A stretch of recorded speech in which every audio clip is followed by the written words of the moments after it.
Says now streaming live, but I don't see it yet on Facebook or YouTube. Oh, just got a notification, and we're live on YouTube. All right. Uhura, everyone. Welcome to the Reparations Study Group. My name is Jackson Hollingsworth. I am a very proud member of the Uhuru Solidarity Movement, and I have the honor of interviewing tonight Chairwoman Penny Hess of the African People's Solidarity Committee. Uhuru, Chairwoman Penny. Uhura Jackson, it's great to be here. Love being on the Burning Spear study. Uhuru, it's an honor to have you here, Chairwoman Penny. And the Uhuru Solidarity Movement, for those who are new, welcome. The Uhuru Solidarity Movement is formed and led by the African People's Socialist Party, fighting for the total liberation and unification of African people all over the world, including the Black community here in the United States.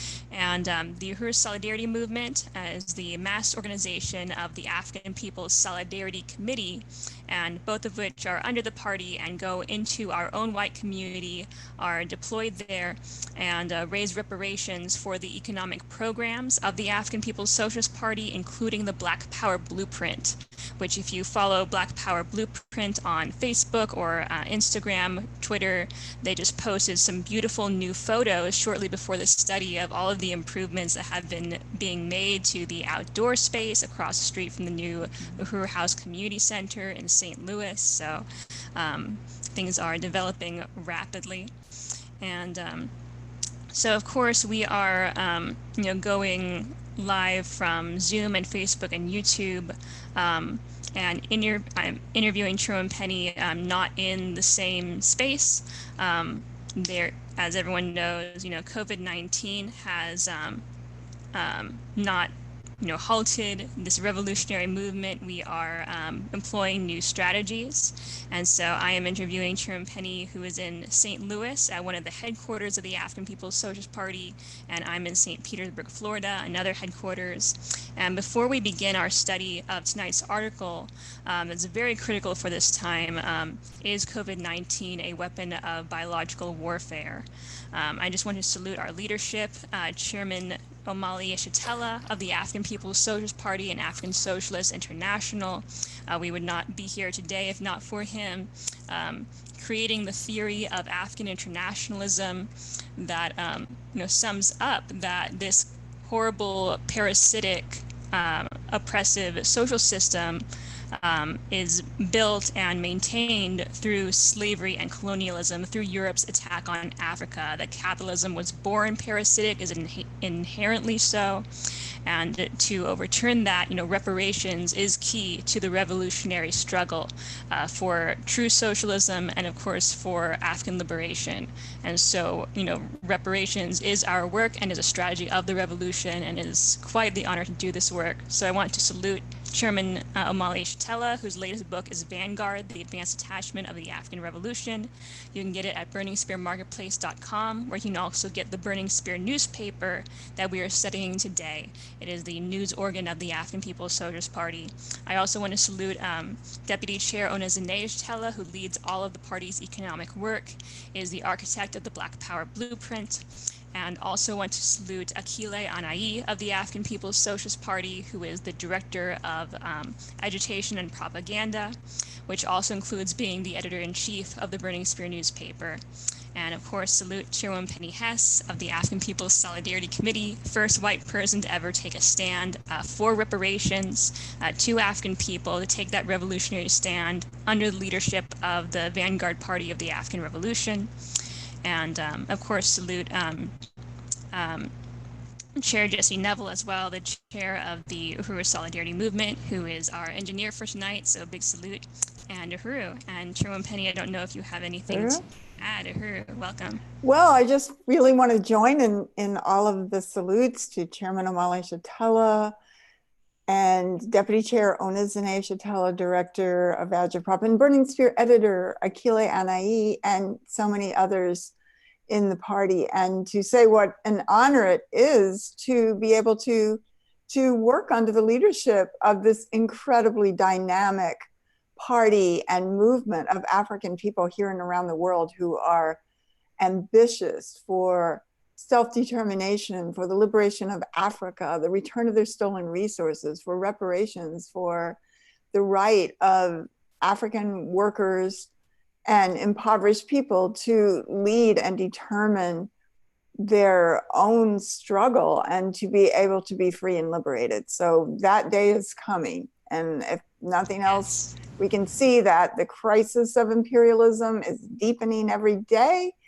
And it's, there's so much to talk about, but it's very clear that this capitalist economy is built at the expense of African, indigenous, and colonized peoples around the world. And it is in its death throes right at this moment, which is a good thing for the oppressed and colonized people on this planet. We're going to see some real changes. We're going to see a transformation of the world upcoming in a very short period of time. I truly believe that. And it's going to be the movement for liberation of African people, which is about the liberation of all oppressed and colonized peoples on this planet. And anybody else that wants to join that is going to be what gives a future to this planet, to the earth, to all oppressed people, to end this vicious, brutal, unfeeling, and just very, very vicious system that we live under right now that is very raw in what we can see. So, I'm just very glad to be here and discussing this article today. For an honor to have you here, Chairwoman Penny Hess. And I know that we also just finished up this past weekend the incredible Uhuru Solidarity Movement's National Convention, Reparations Uprising.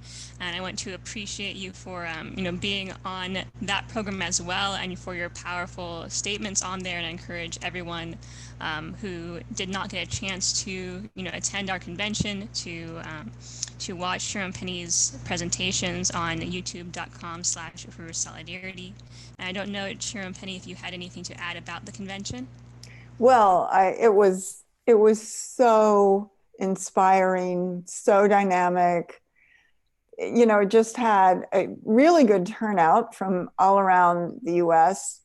Members of the African People's Socialist Party, Chairman Omali Shatella, Deputy Chair Ona, and many, many others from the party, leaders of the party, spoke. It was brilliant. It really showed what the new world is looking like, what it means to be under the leadership of this amazing and most dynamic movement on the planet today. And it really laid out what is our responsibility on this pedestal on the backs of African and oppressed peoples, and that our responsibility is to fight for reparations to African people. And there's so many white people who want to take this stand, who want to do that, and that is in our interest. That is our revolution. That is how we take an anti-imperialist stand in this world. So obviously, imperialism must go. And this is how we do it. For in full unity, Chairwoman Penny, and really I want to appreciate that. And an incredibly critical time, and it's a really great time to be alive. This is not the time to despair, but to fight, and the party has shown us how to do that. I just appreciate everything that you laid out. So we have our article for tonight is called, "Is COVID-19 a Weapon of Biological Warfare?" And we're looking at it on the Burning Spears website. Our moderator should be posting that in the comments shortly. So you can view it at theburningspear.com. And Chairwoman Penny, would you like to begin? Yes. Whoops. Let me see. Uhuru. So I'm going to be reading from this, and it says, Chinese Foreign Ministry spokesman Zhao Linjiang has suggested that the US military may have unleashed COVID-19 in Wuhan.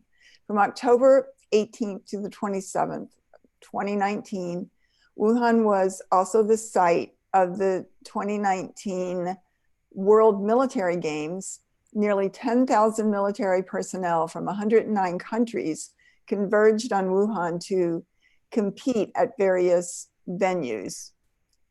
During this period, US Secretary of State Mike Pompeo was traveling the world in support of US sanctions against China and warning countries not to trade with them. Iranian leaders have also raised the possibility that the US government is behind the current pandemic. Iran has been among the first and top 3 countries hit hardest by the virus, which has infected or killed several of its leaders. Imperialist pundits in the US have openly expressed glee at the suffering of their foes in Iran.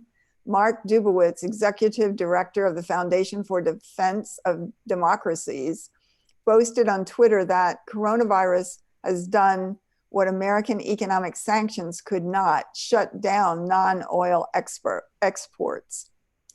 The dominant colonial media explanation for the emergence of COVID-19 is that the deadly virus mysteriously jumped from animals to human in a wet market in Wuhan. Wuhan is also the home to the Wuhan Institute of Virology. The UK Daily Mail revealed in an article on April 11th, 2020, that the US actively involved with the Wuhan lab and is actively involved with the Wuhan lab and funded it with a grant of $3.7 million. Other US financial backers of the Wuhan lab include the University of Alabama, the University of North Texas, Harvard University, and the National Wildlife Federation. I'm sorry, I would have to, if somebody can move the text. Whoops, that was too far. Okay. The speculation that the US used the lab to spread the COVID-19 virus to the people of Wuhan and beyond is highly legitimate.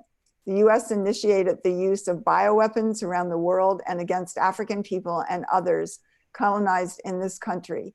The center of offensive bioweapon development is notoriously Fort Detrick, Maryland. The usual suspects. If COVID-19 is indeed a weapon of biological warfare, investigators must look for motive, means, and opportunity to find the perpetrator of the crime. 2 of the first and hardest hit countries are China and Iran, countries that the US government has targeted and been engaged with for some time now in a kind of low-intensity warfare. Chairman O'Malley explains, quote, "The U.S. is engaged in intense struggle on the continent of Africa and other places for leadership and control of the world's resources. It is clear, looking at even what the bourgeoisie says in its major journals, that China is regarded as an existential threat to U.S. hegemony and to the ongoing domination of the world by imperial white people. Representatives of the U.S. government have been traveling throughout the world, threatening their minions and people who rely on them for resources to end their economic relationship with China. The U.S. is telling them they should not allow Huawei, China's huge 5G technology provider, to function there and to disengage from the major economic infrastructure project that China has initiated, a project that challenges the hegemony of the World Bank and other economic entities under the control of the U.S. The U.S. got Huawei's chief financial officer, Meng Wanzhou, arrested and extradited from Canada on charges she breached U.S. economic sanctions on Iran. Iran has been under attack from the U.S. since the successful Iranian Revolution that kicked out the U.S.-backed Shah in 1979. They have waged incessant war on Iran, including an economic quarantine that's designed to starve the Iranian people to the extent that they would turn against their own government and the U.S. can initiate regime change there. In February, the U.S. assassinated a popular Iranian general, Qasem Soleimani, in a drone strike and bragged about it. Some people doubt that the US could have unleashed the coronavirus on China because it's hitting other places, including the US itself.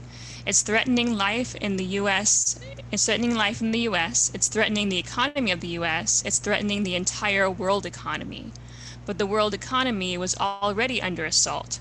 When we talk about the world economy, we're talking about a US white-dominated economy. As far as the imperialist powers in the US are concerned, the successful rise of China would be an even greater threat than the coronavirus itself.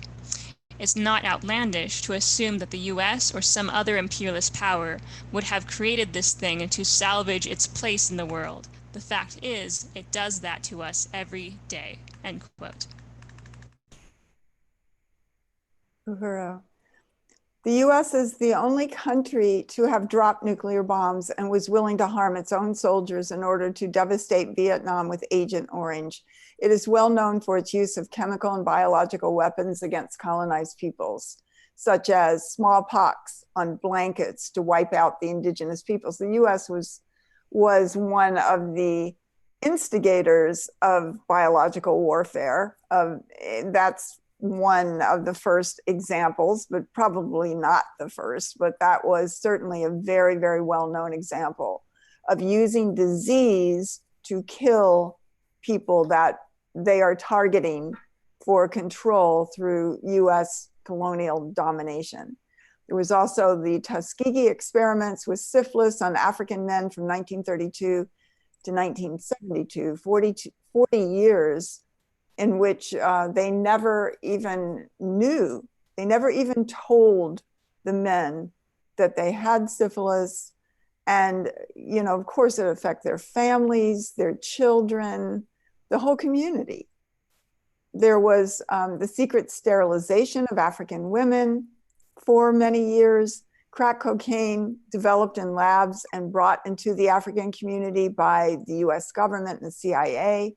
There was laboratory-created diseases directed at Africa, such as Ebola and AIDS, as well as the extraordinary stories they've come up with to explain these diseases, where these diseases originate. They conducted a biological weapons test, spraying toxic powder over Black North St. Louis in the 50s and 60s, causing widespread cancer and early death. Countless coups, regime change, murders of Malcolm X, Martin Luther King Jr., attempts on Fidel Castro's life, and reputed disease, infection resulting from the death of Hugo Chavez. According to Chairman O'Malley, this is imperialism, this is colonialism. The US, as the current leader of capitalism, has wiped out whole peoples and turned human beings into commodities. They use rape and plunder. This is what the US does to maintain power over the resources and geopolitics, stolen labor, and stolen land. Only the unification of Africa and African people under the leadership of the African working class in alliance with the poor peasantry can create a safe, secure, healthy, and prosperous life for African people and a sustainable, peaceful planet for everyone. Down with US imperialist wars. Thank you so much, Chairwoman Penny. I really want to appreciate that, and thank you for reading. And this is an incredible article, just really summing up, what is happening right now. And this analysis is not anywhere else. The African working class through the Burning Spear newspaper is summing this up in a real way, in a deeper historical context than I have seen anywhere else. Yeah. I think that's really important because, this is treated as a conspiracy theory, but the fact is the US does this and has done it. And this is what it does to colonized peoples. This is what it does to its enemies, which, as the chairman is laying out there, that the resistance of colonized countries and formerly colonized countries and peoples poses an existential threat to the United States. It cannot survive it. It threatens its very existence. And that it's clear that the US has always done this. We know it's totally well documented about the blankets being covered with smallpox to kill the indigenous people. So that's what the US does. That a couple of things we could say about it. Fort Detrick, which is in Maryland, in Frederick, Maryland, is a base, a military base that is known throughout the world for being the originator of biowarfare. And this is where, it's not the only place that it's located, but this is where everything that they do is manufactured to kill people, to create disease and kill people. This is not, I just read the book not long ago called The Poisoner in Chief by about Sidney Gottlieb, and the CIA's operation, I think it was called Operation Chaos, that was there to attack the Black Power movement and other movements of the 1960s, but in particular, the anti-colonial Black Power movement, the African liberation movement in the 1960s. And, it talks about what they did. They created weapons to try to kill Fidel Castro and other people around the world. This is what they did. There's a whole humongous book of hundreds of pages that talk about this. So this is not something that's not known, in this country. This is something that is documented. There are books about it. There are books on Amazon about it. This is known. So, to act like this is a conspiracy theory when this is what the US does is completely ridiculous. And that when we look at this reality, this is a government and a capitalist system that is built on the assault on Africa, on the genocide of indigenous peoples, on the domination of India and Philippines and all of Latin America and the Caribbean and the entire world for the benefit of Europeans. And you can look at book after book after book that documents what the US and European imperialism did in Congo, for example. The King Leopold of Belgium cut off so many people's hands because the Africans would resist and not harvest the rubber that they were forced to do. So they cut off their hands, and there's photographs of that you Google it, it's there.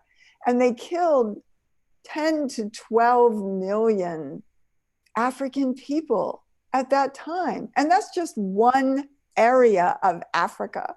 You can take all of Africa, you can look at everything that the British did to Africans in Kenya, Africans in South Africa, occupied Tanzania.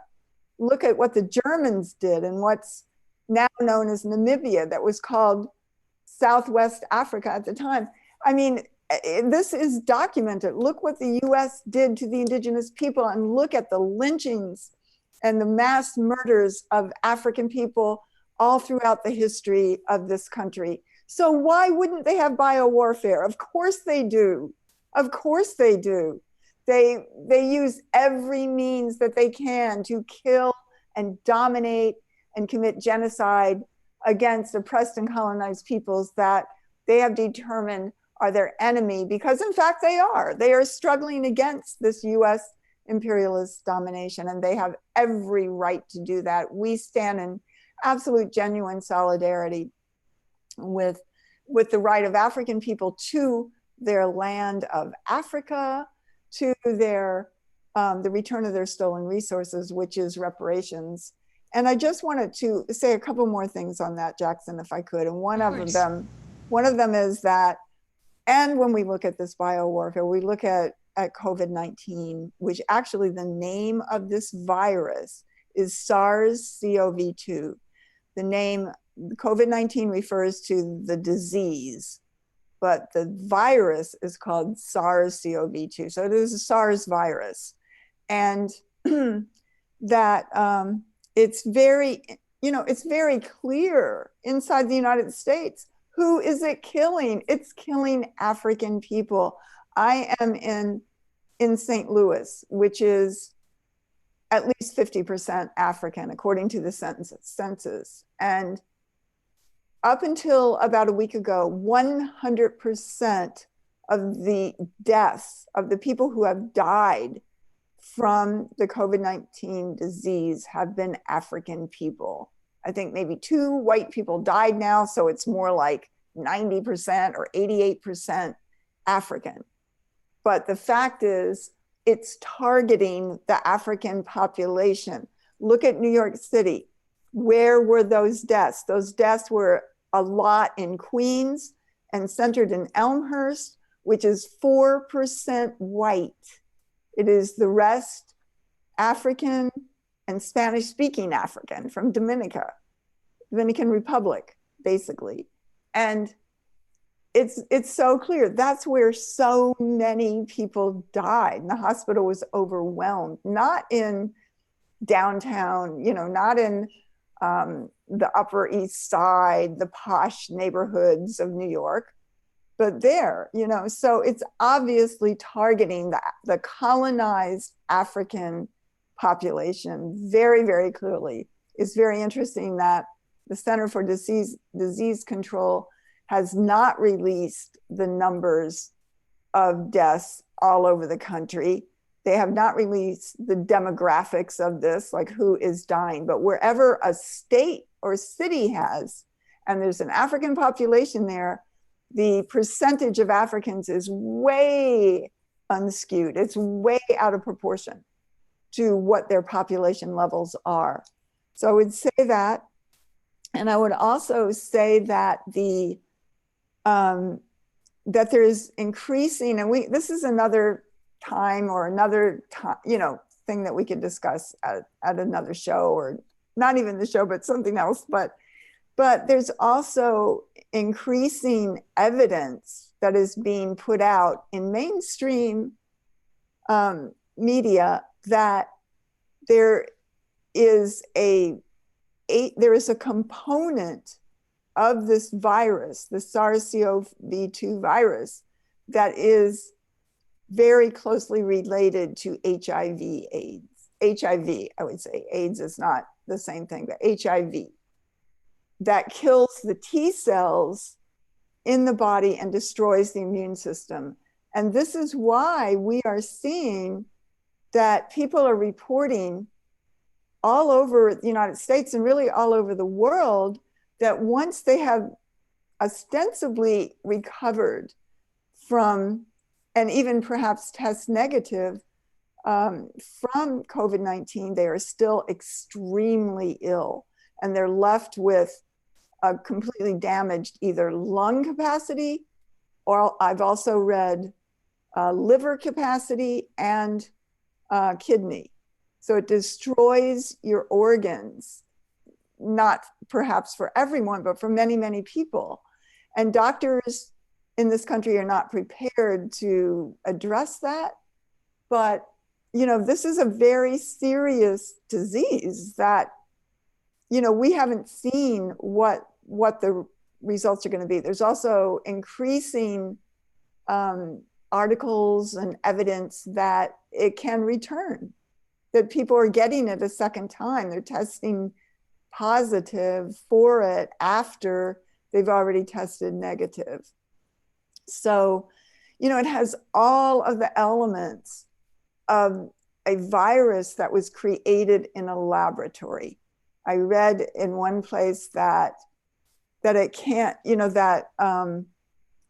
that if it, in fact, this is according to a scientist that said that if a virus would jump from an animal to a human, which is called the zootic kind of virus, that it would likely have one other disease marker in it. It would have a single disease marker, but that this virus cell has actually 4 disease markers on it. One of them is SARS, and one of them is HIV. So that would be almost impossible to happen in an evolutionary context, a natural evolutionary context, without it taking about several hundred years for that evolution to happen. So to have 4 markers of other diseases on it is clearly made in a laboratory. They have a word for it, which is called gain function, which is when they take a virus that exists and do things to enhance its mortality rate. And that is to be used in an offensive manner as a weapon. They weaponize a certain disease. And SARS already was that. So a coronavirus can be as simple as a cold or a common flu, but SARS already was a weaponized virus. But apparently it was so deadly that it wasn't effective in the same way because it killed too many of the people that it hit. And a virus can't do that because then it dies out. So for it to go around the world, it had to be just right. It had to be able to target, not everybody that it would target would die, but so the virus could continue to be spread through people who seemed well, but who were, they call them super spreaders or whatever. And that, and then this whole factor of people coming up with serious illness after they supposedly recovered. So, you know, these are different factors of it. This is not, you know, this is not conspiracy. This is fact. This is what is happening. And this is what the US has done. It's responsible, like we said in the article, for Agent Orange. That's what it did to the people of Vietnam, you know, to the people of Iraq. They used depleted uranium so that their children were being born with serious birth defects. This is what they do. This is what the US does. And it shouldn't be, you know, surprising or shocking. It's what they do. If we read their history here in St. Louis, they dropped toxic waste from the roof of the major public housing where African people lived in the 1950s called Pruitt-Igoe. And it was deadly toxic. And then there were huge outbreaks, you know, 5-10 years later in the African community that lived there of cancer, of, you know, all kinds of autoimmune diseases, all sorts of things where people were very, very ill. And this is what they do. This is it. It happens every single day under a system born on the enslavement of African people and genocide. Just think of what genocide really means, you know. And I just want to say on that I was figuring out that if there were, as they say, 15 million indigenous people living in on this land, which is probably a great underestimation, in 1492, by by the year 1900, the U.S. said that basically genocide had happened. So it was like they said the West is won, you know, by the year 1900, and that was it. It was wiped out. They killed all the bison. They killed thousands of indigenous people. They, you know, wounded me and so many other places. So by 1900, there were only 250,000 indigenous people left. And if that was the case, then that means that for 400 years, 100 indigenous people were killed every single day for 400 years for that to happen. And that's probably, as I said, not the full number at all. I've heard people say there were as many as 300 million indigenous people. So this is what the US does. This is it. This is what imperialism is, and that's why it must go. That's why African people must be free, must have power in their hands.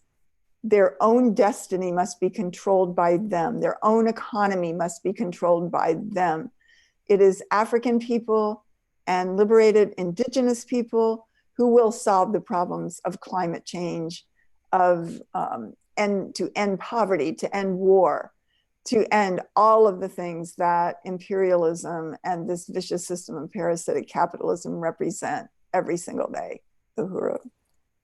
Uhuru Penny, I really want to appreciate that. And I know that Facebook and even YouTube have taken measures to keep these facts under wraps. Cutting off Chairman Omali Yeshitela on one of his regular Sunday studies when he was talking about it on Facebook. Yeah. YouTube putting up a thing of like, if you want the real facts, and it takes you to like some Wikipedia thing or something. And so I really appreciate you laying it out. I was taking notes on my phone, and I hope other people were taking notes as well. And I know in the last Sunday study that the chairman had, not this past Sunday, because unusually it didn't happen this past Sunday, but the one before that, Chairman addressed how he thought that the tactic of the U.S. had backfired in a way, from attacking China, and like the U.S. did not take the proper measures to ensure it did not affect as much of the U.S. population as it's affecting. But of course, we do see that it is, as you laid out, mainly attacking African people who don't have the resources to be as prepared as the white population, and similar with the indigenous population on the concentration camps called reservations, in the detention centers. So I really appreciate you laying this all out. And that, yeah, we should not be surprised that this parasitic genocidal system would do something like this. So I really want to. I mean, I would just say on that, and the chairman's also saying though, that they don't care. The ruling class does not care. They have their bunkers, and look at the conditions of the masses of the people in the African community, where they're not getting their $1,200 check, most of them, because they've already eliminated tons of people from that. If you have any creditors after you, which to just barely live, you probably do, you're not going to get that check. But yet the ruling class and even the top echelons of Wall Street banks are making literally trillions of dollars off of this COVID-19. They're making theirs. They are concentrating wealth in their hands.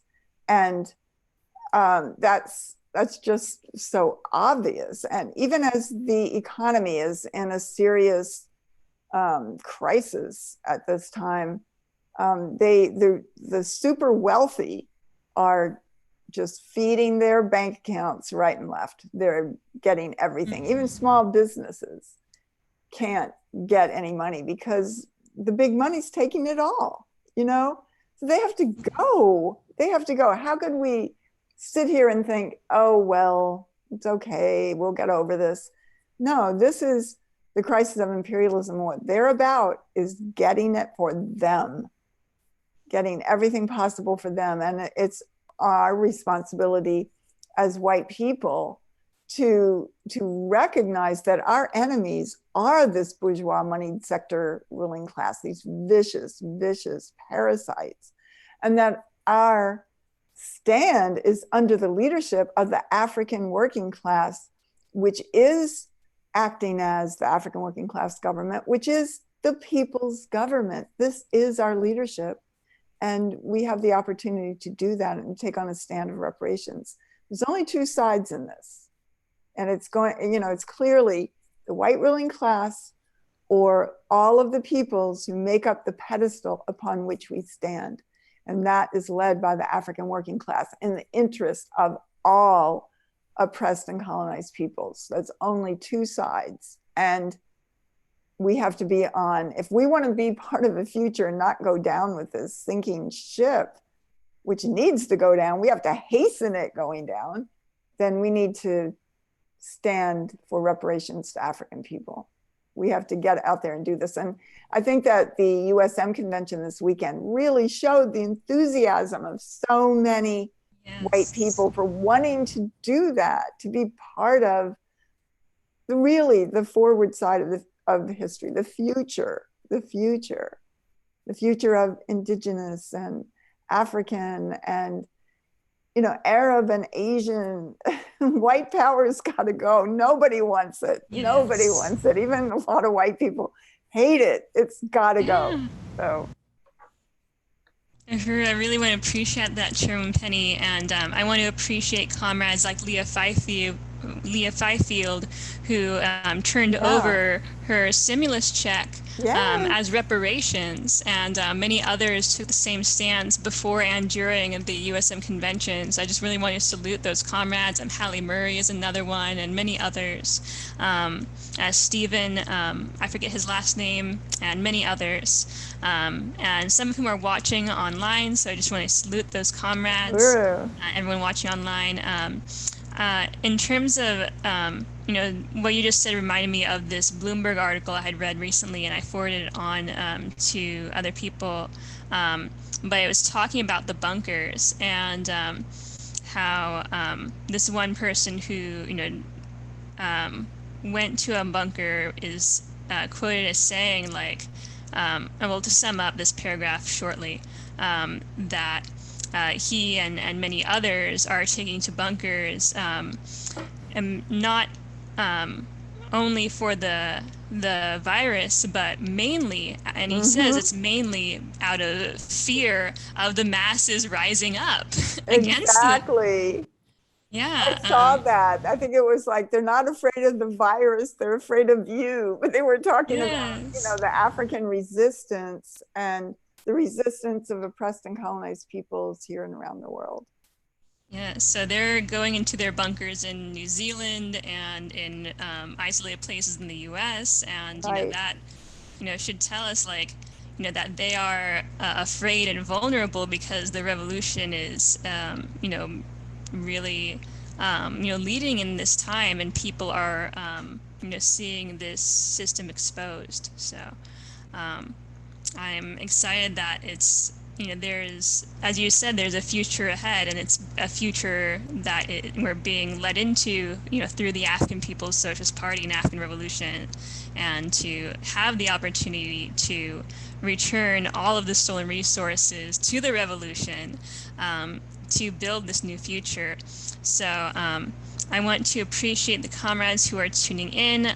Sandy is tuning in on YouTube, and Virginia Wilson, Sandy in Washington State, and yes, Uhuru, and Tama Gadini from St. Pete is tuning in on Facebook, as is Santosh, Kristen Forthen from Spokane. Oh, and I want to encourage everyone to write your comments and your questions in the comments, and I will read them. So Susan Mortimer from Boston says Uhuru. Gwen Summer Snow Peters says Uhuru and #righteous. Paula Lipsy from Arizona says Uhuru, and she shared it. Kristen Forthen says, where can we find some info about the virus Penny was talking about, related to how labs evolve naturally occurring viruses? I think graining was mentioned. Thank you, smiley face. So where can we find that info? Okay, I'm not sure where we can put it, but we can, I can look for some of my documentation. Awesome. Let me see here. And all right, those are the comments that we have. So, I missed one. Edwina Rockman Bates. I apologize if I'm not pronouncing your name entirely correctly. It says, Uhuru comrades, stay strong. So, Uhuru. Yeah. And I appreciate our moderator, Virginia Wilson, who is putting the information of where people can pay reparations. You can pay reparations at blackpowerblueprint.org and contribute to the growing African liberated economy upon which a real African government is being built. So So I encourage you to go there. And if you are not already a member of USM, you can join at uhurusolidarity.org. So encourage everyone to put their comments in. Virginia says Uhuru Sandy viewing from, and says themselves viewing from Louisville, Kentucky. Uhuru. Great.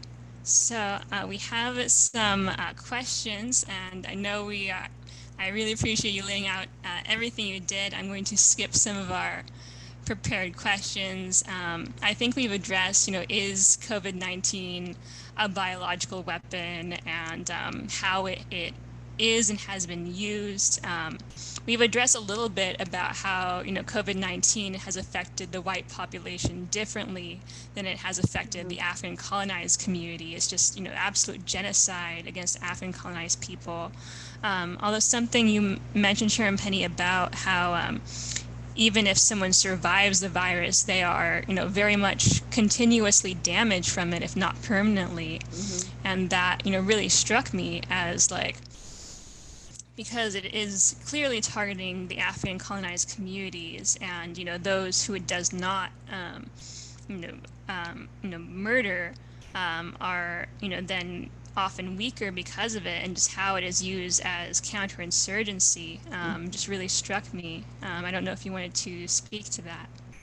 Well, I think that's right. And I see where around the country articles saying that when Africans are gathering outside, they're being arrested, they're being put in jail, whereas all these white people are having big parties everywhere, including out here in St. Louis and St. Louis County.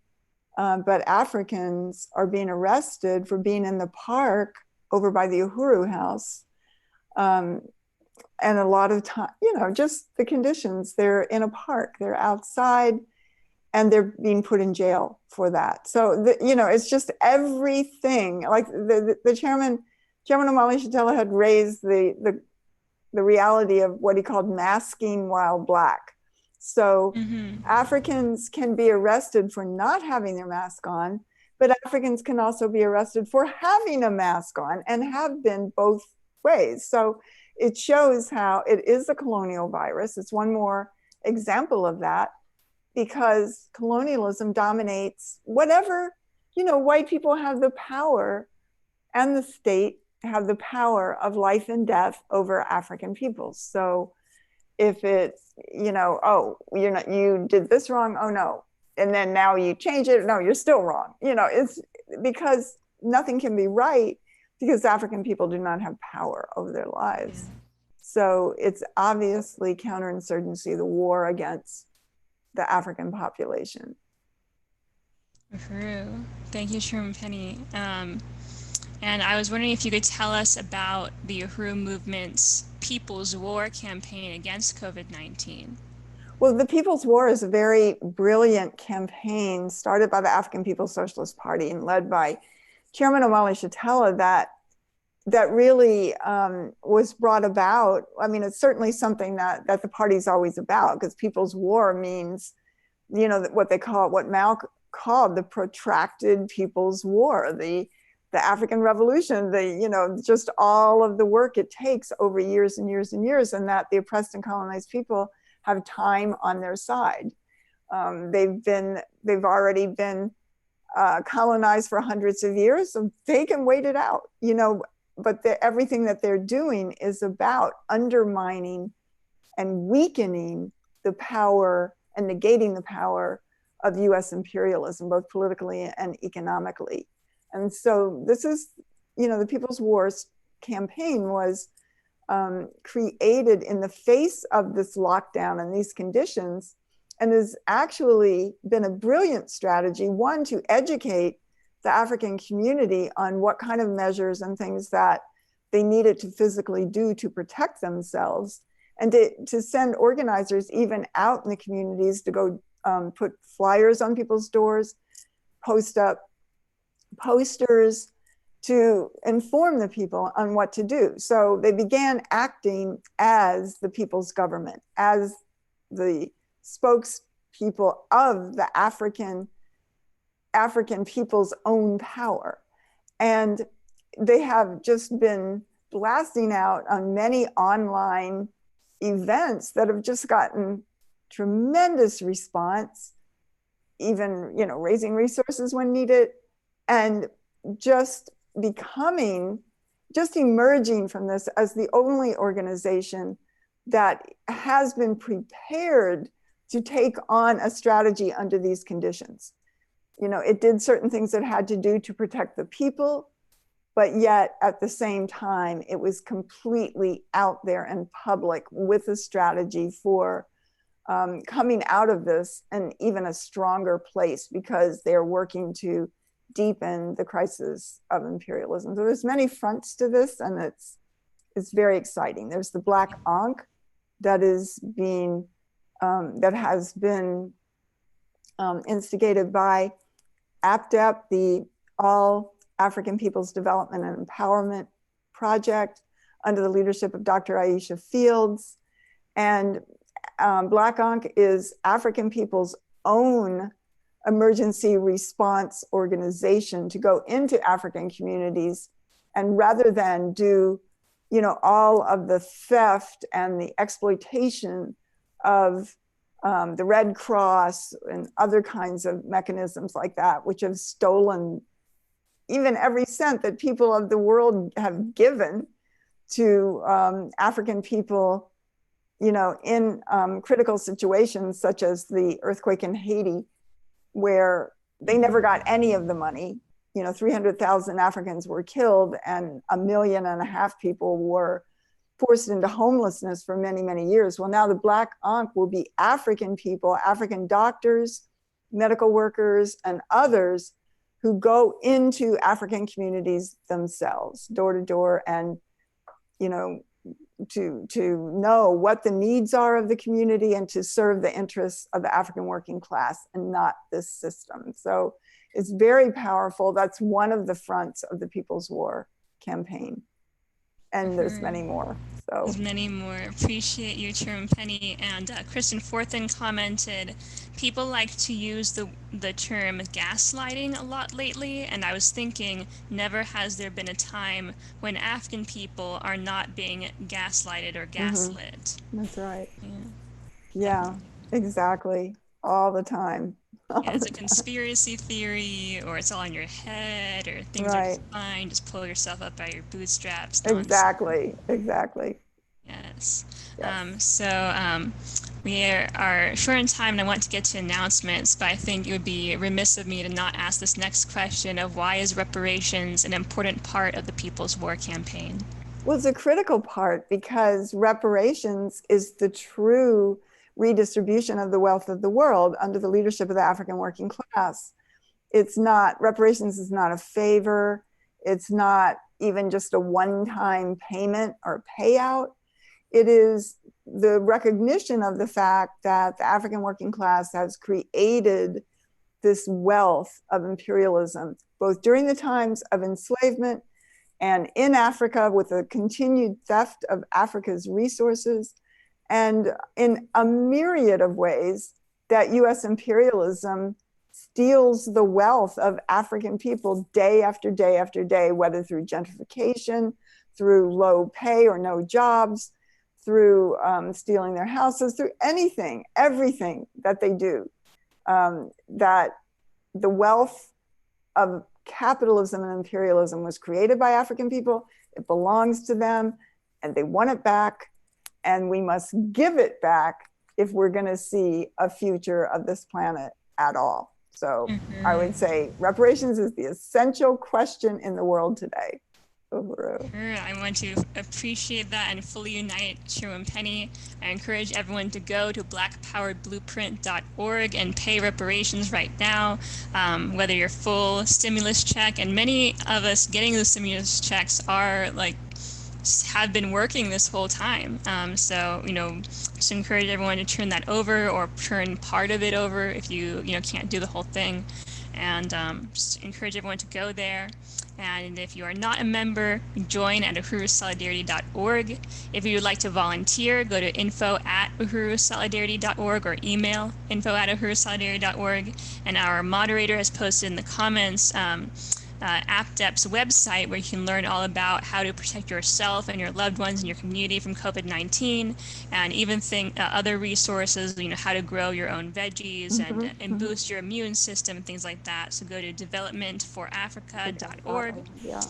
And now for our announcements. The Uhuru movement is not resting in this period by any means. So May 7th is Giving St. Louis Day, and the Black Power Blueprint is a part of that.